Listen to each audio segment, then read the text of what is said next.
morning everyone, welcome back to my channel. This is Krishanu. You are watching the Nature Storyline and I hope all of you are absolutely good and fine. So আজকে শনিবার ছুটির দিন আছে, তো চলো শুরু করি আজকের ব্লগ। আর ব্লগটা শেষ অবধি দেখো, যদি ভালো লাগে অবশ্যই লাইক কমেন্ট এবং শেয়ার করতে ভুলো না। চ্যানেলে যদি নতুন আসো অবশ্যই চ্যানেলটা সাবস্ক্রাইব করে অল বেল নোটিফিকেশন অন করে দিও। এছাড়া তোমরা আমাকে ফেসবুক পেজ বা ইনস্টাগ্রাম ফলো করতে পারো, লিঙ্ক কিন্তু ডেসক্রিপশানে মেনশন করা আছে। সকালবেলায় এসি মিস্ত্রি দেখেছিলাম, আমাদের আরেকটা বাড়ির এসির একটা প্রবলেম হচ্ছে, ভোল্টেজ আপ ডাউন হচ্ছে। সব কিছু চেক করার পর দেখা যায় যে ওর যে একটা মেন বোর্ড হয়, মানে এসির যে পাওয়ার সাপ্লাইয়ের যে বোর্ড, ওই বোর্ডটাই ডিস্টার্ব। তো একটা বোর্ড নিয়ে আসতে যাবো, প্লাস আমার বাড়িতে একটা এক্সস্ট ফ্যান লাগাবো। রান্নাঘরেতে বেশি ধোঁয়া হয়ে যাচ্ছে, তো সেই জন্য একটা এক্সস্ট ফ্যান অর্ডার দিয়েছিলাম। তো এই দুটো জিনিসই এখন যাবো আনতে। তো চলো শুরু করি আজকের ব্লগ। ওই রান্নাঘরের এই জায়গাটাতে লাগাবো ভাবছি ওই ফ্যানটা। এখানে রান্না হয় আর এইদিকে এইগুলো সব তেল ছোপ হয়ে যাচ্ছে। রান্নাঘরের জন্য উষার এই এক্সস্ট ফ্যানটা নিয়ে আসলাম। এটা 9 ইঞ্চি আর এর প্রাইস নিয়েছে 1600 টাকা। এমআরপি দেখতে পাচ্ছ 2615 টাকা। তো 1600 টাকায় পেয়েছি। আর এটা 55 ওয়াটের হাই স্পিড।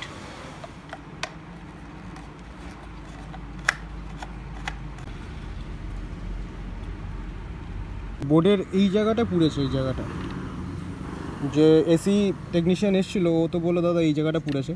এখন আমি দোকানে নিয়ে যাচ্ছি, গিয়ে একবার চেক করব। ওরা যদি বলে ভুল তাহলে এই সকেটটা পাল্টাতে হবে। এই জন্য বোর্ডটা খুলে নিয়ে যাচ্ছি, শুধু এই দুটো হয়তো পাল্টাতে হবে, বা এইটাই মনে হচ্ছে শুধু পাল্টাতে হবে। এটা মনে হয় ঠিক আছে। চলে এসেছি দোকানে, তবে দোকানে খুব ভিড়, একটু দাঁড়িয়ে আছি। তো সব হ্যাভেলসের প্রোডাক্ট নিয়ে এসেছি, আমি নিজেই লাগাবো একটু পরে। আরও একবার কাটিয়ারে যাব, কেননা আমাদের ঘিরে সজনের গাছ ছিল, তো বাবা অনেক সজনের ডাটা পেরে এনেছে, অনেকটা হয়ে গেছে। তো অতটা আমাদের তো জেনারেলি লাগবে না। তো আমি কাটিয়াটে যখন গেলাম ওই জিনিসটা কিনতে, তখন ওই সবজির দোকানদারের সাথে কথা বলে এসেছি, তো বললো নিয়ে যেতে। তো এখন নিয়ে যাবো এই সবজি।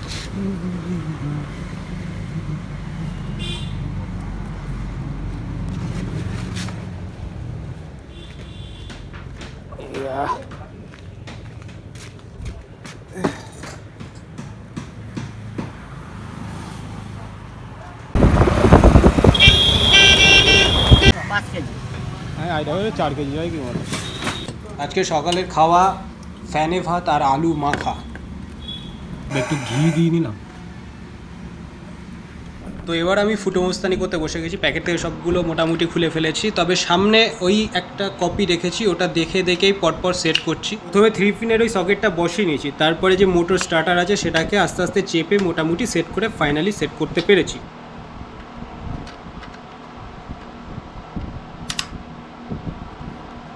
লাগিয়ে ফেলেছি। তো এবার কানেকশানটা করব, তবে পুরোনোটা দেখেই আমি নতুনটা করেছি। দেখো এখানে পুরোনোটার এখানে একটা এল বলে লেখা রয়েছে, এখানে এল আর এখানে লোড। এই লোড আর এখানকার এল, এই দুটো কানেকশান আমি একসাথে করেছি। এখানে দেখতে পাচ্ছ, এখানে এটা আমার লোড, আর এই দিকের এই পয়েন্টে 3 পিনের এখানে এল, এই কানেকশানটা এর সঙ্গে এর হবে। এটাই লাইন ঢুকবে, এটা আর্থিং, এটা নিউট্রাল। চলো লাগাই দিই। কানেকশানটা মোটামুটি ঠিকঠাকভাবে কমপ্লিট করে ফেলেছি। এবার এটা সেট করব। প্রথমে সকেটটা বসিয়ে দুদিকে দুটো নাট স্ক্রু দিয়ে ভালো করে এটাকে টাইট করে দিচ্ছি। টাইট হয়ে যাওয়ার পরেই এর উপরে যে কভারটা আছে এই কভারটা দিয়েই সেট হয়ে গেল। তো প্রথমবার আমি এসির এই স্টার্টার বোর্ড সেট করলাম, দেখে করেছি। পুরোনোটা যেমন ছিল সেটা দেখেই জাস্ট কপি করে নতুনটা আমি সেট করেছি। তবে এবার টেস্ট করার পালা, ঠিকঠাক হলো কি না সেটা দেখতে হবে। আশা করি ভুল হবে না, কেননা ওই কটা কানেকশানই শুধুমাত্র প্রবলেম ছিল, তো মনে হয় ঠিক হয়ে যাবে। আমার যে কাজটা ছিল শেষ হয়ে গেছে। এখন এসি যে টেকনিশিয়ান দাদা, তাকে ফোন করা হয়েছে, তো ও আসলে বাকি কাজটা ও করবে, মানে সার্ভিসিংগুলো করবে। তারপরে এই বোর্ডে অ্যাকচুয়ালি ভোল্টেজের সমস্যা হচ্ছিলো, সেটা মেপে দেখে নেবে ঠিকঠাক আছে কি না। এখন এই স্টেবিলাইজারের যে প্লাগটা রয়েছে 5 পিন, এটাও দেখছি খারাপ, তো এটা নতুন নিয়ে আসি প্লাগ। হ্যাভেলসের এই 3 পিন প্লাগটা নিয়ে এসেছি। এটা খুব ভালো প্লাগ বললো, আর জেনারেলি হবেই, হ্যাভেলসের সমস্ত প্রোডাক্টই খুবই ভালো হয়। তো এবার এটাকে সেট করব, ঠিক সেম প্রসেস। আমি পুরোনো প্লাগটা দেখে করব। পুরোনোটা যেমনভাবে কানেকশান করা ছিল তেমনভাবেই কানেকশান করে রেডি করে ফেলেছি।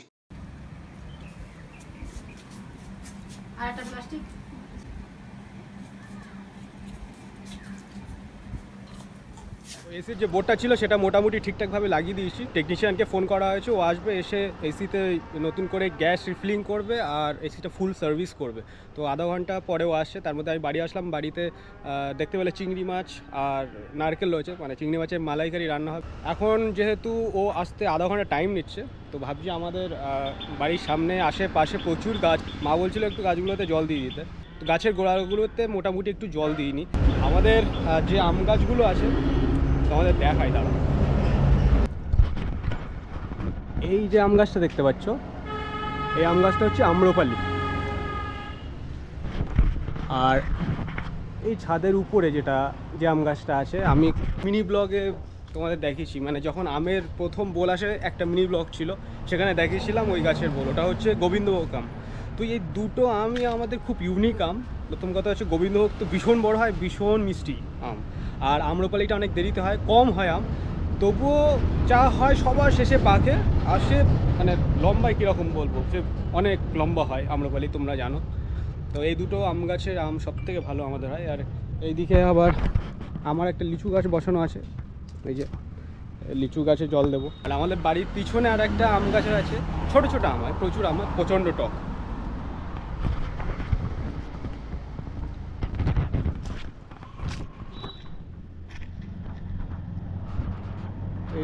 এই আম গাছটা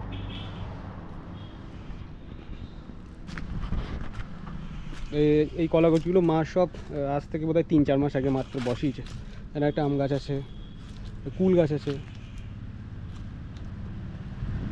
এটা মনে হচ্ছে সিঙ্গাপুরি কলা গাছ, এই কলা গাছগুলো। তো যাই হোক, গাছগুলো একটু জল দিইনি। গাছ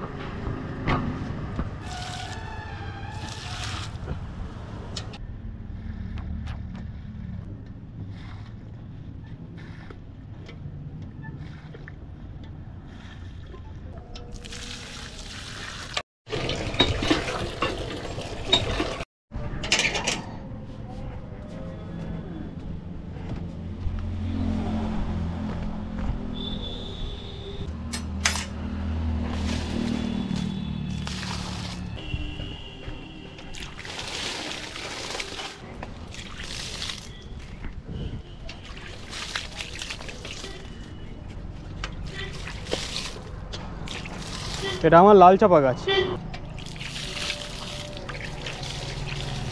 ফল গাছের সাথে একেবারে ফুল গাছগুলোও জল দিয়ে দিই।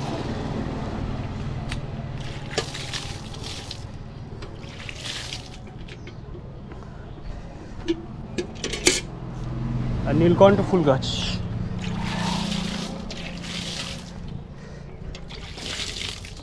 অ্যাকচুয়ালি এরকম করে জল বইতে গেলে অনেক বালতি জল লাগবে। তো ভাবছি একটা পাইপ লাইন করবো এইদিকে, না হলে এত জল বয়ে পারা যাবে না। এখানে প্রচুর গাছ,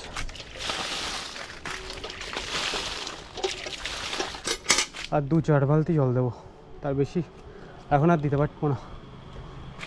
তবে এখনও এতটা জায়গায় এতটা গাছ, এইদিকে এতটা গাছ পসিবল না।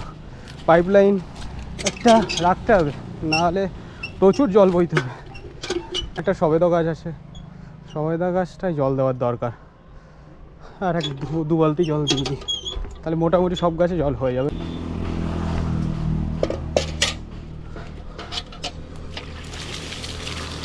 জবা ফুল গাছ,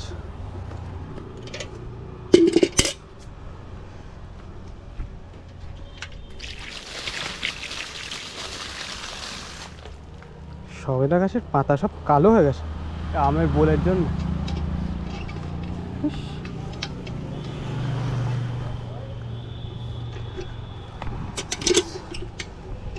সব লঙ্কা গাছ বসিয়েছে মা। পাইপ এখানে অ্যাভেলেবেল আছে, কিন্তু সমস্যা হয়ে গেছে এই যে এইটা খারাপ হয়ে গেছে, পুরো জং ধরে গেছে। এটাকে ভেঙে নতুন করে চ্যানেল বার করতে হবে। আমি ভাবছি 2টো চ্যানেল বার করবো, এই দিক থেকে একটা চ্যানেল বার করবো, এই দিক থেকে একটা চ্যানেল। যদি ইন কেস অফ এই দিকে আমরা যদি কখনো গাড়ি ধুই, এই দিক থেকে লাগাবো, আর এই দিকে আর একটা চ্যানেল লাগবো, সেটা আমরা এই দিকের মানে এই যেখানে গাছের জল দিচ্ছি বা এই দিকেও যদি কখনো বাইক ধুই, তো তখন এই দিকে কাজে লাগবে। ফুল হয়েছে তো গাছ শুধু।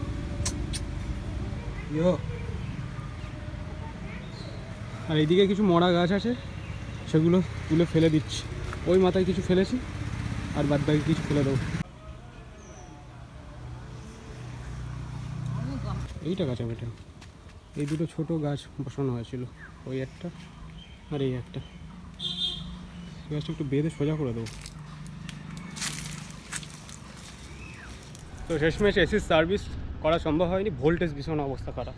আর আমাদের এই লাইনটায় পুরো ভোল্টেজ ভীষণ খারাপ, মানে 150 হচ্ছে ভোল্টেজ মিটারে। তো সেই জন্যে সম্ভব হলো না। এখন ইলেকট্রিক সাপ্লাইয়ের সাথে কথা বলা হবে, বলে তবে ঠিক করে তারপরে সার্ভিসিং হবে। শুধু গ্যাসটা রিফিলিং করা হয়েছে মাত্র, সেদিনে পুরো বেকার হয়ে গেছে। আজ দুপুরে রান্না হয়েছে ডাটা পোস্ত, চিংড়ি মাছ ভাতে আর চিংড়ি মাছের মালাইকারি। তো যাই হোক, আজকে দুপুরের এই খাবার পর্ব দিয়ে আজকে ব্লগ শেষ করছি। দেখা হচ্ছে নেক্সট ব্লগে। See you soon guys, take care, tata, good bye.